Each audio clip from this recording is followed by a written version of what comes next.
Olá, eu me chamo Alan Victor e seja muito bem-vindo ao canal. No vídeo de hoje nós vamos falar sobre por que os videogames eles foram criados. Se você já tem alguma teoria que responda essa pergunta, eu gostaria de saber, e deixa aqui embaixo nos comentários. Os jogos de hoje em dia são muito diferentes dos primeiros games que foram produzidos. Isso porque eles têm gráficos maravilhosos, onde parece até que é real aquilo que está se passando. O jogador ele consegue se inserir dentro do game. Se você é um amante de videogame, já curte esse vídeo e segue comigo que a gente vai agora fazer uma longa viagem através da história dos games.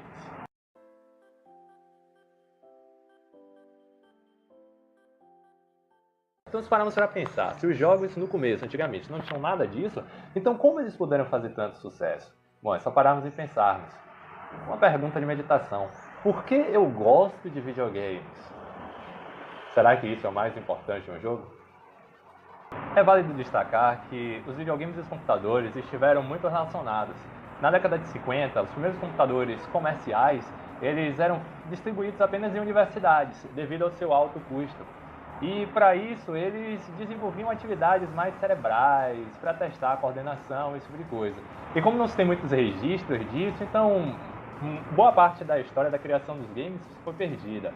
Mas o primeiro que se tem registro foi o Tênis para Dois, que depois foi alvo de disputas aí por causa dos créditos desse jogo. Talvez o primeiro jogo que você tenha ouvido falar foi o Pong, só que ele não foi primeiramente o jogo feito comercialmente. Antes dele, havia o Tênis para Dois, em sua tradução. Foi o primeiro jogo publicamente distribuído. E um ano depois que veio o Pong. Que não se chama Ping Pong, porque o nome já estava patenteado.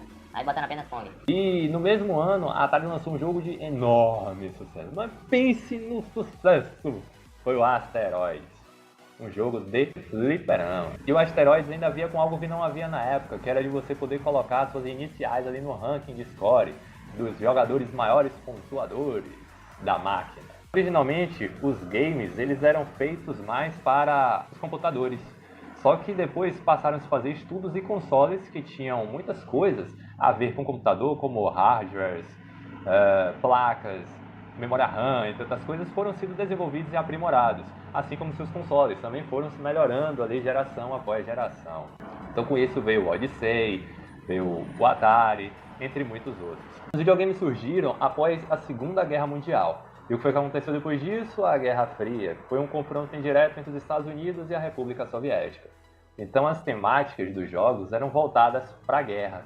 E isso também foi um campo de testes para o próprio exército, que preferia testar nessas realidades simuladas, probabilidades, piores cenários possíveis, do que testar na vida real, onde se gastariam bilhões e os danos seriam altíssimos.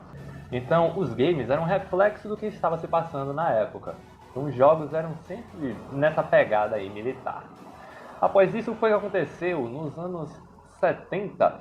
Então se introduziram personagens para cativar novos públicos. Isso surgiu no Japão com a Nintendo, que ela lançou um personagem atrás do público feminino. Só que ele fez tamanho sucesso, conquistou todos os públicos, de todas as idades, homens, mulheres, crianças, jovens, enfim, que foi o Pac-Man, que teve uma origem bem engraçada. Os criadores estavam ali reunidos e quando iam fazer o slogan do personagem, eles pediram uma pizza. Aí então alguém comeu uma fatia de pizza e o resto você já imagina. E essa era a ideia do Pac-Man, ou o famoso Come Come. Um personagem que só se importava em sair comendo tudo. E a sua estratégia de marketing foi um grande sucesso. Após isso, outros personagens, eles também se destacaram. Como por exemplo o encanador italiano mais famoso do mundo, o Mario.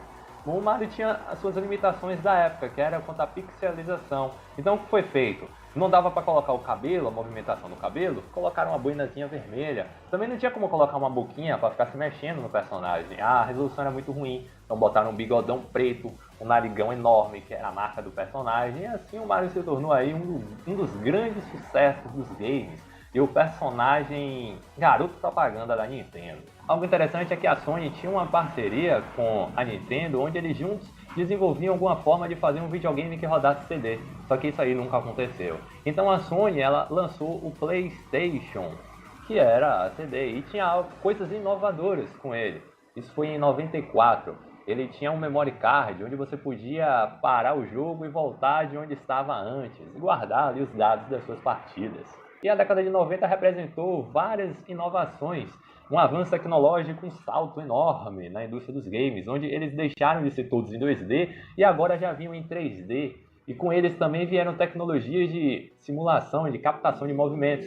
Primeiro com o Nintendo DS, que tinha aquelas ferramentas que você se tornava o próprio controle do jogo. E depois o Kinect, da Xbox. E respondendo a pergunta que eu fiz no início desse vídeo, os videogames eles surgiram justamente para servir como uma distração às pessoas naquele momento de guerra, onde eles não tinham como ter um controle da situação, e nos games agora eles podiam controlar tudo, onde haviam realidades, onde eles que escolhiam o final, como iriam interagir com o meio ali, o planeta, em guerra, enfim, etc.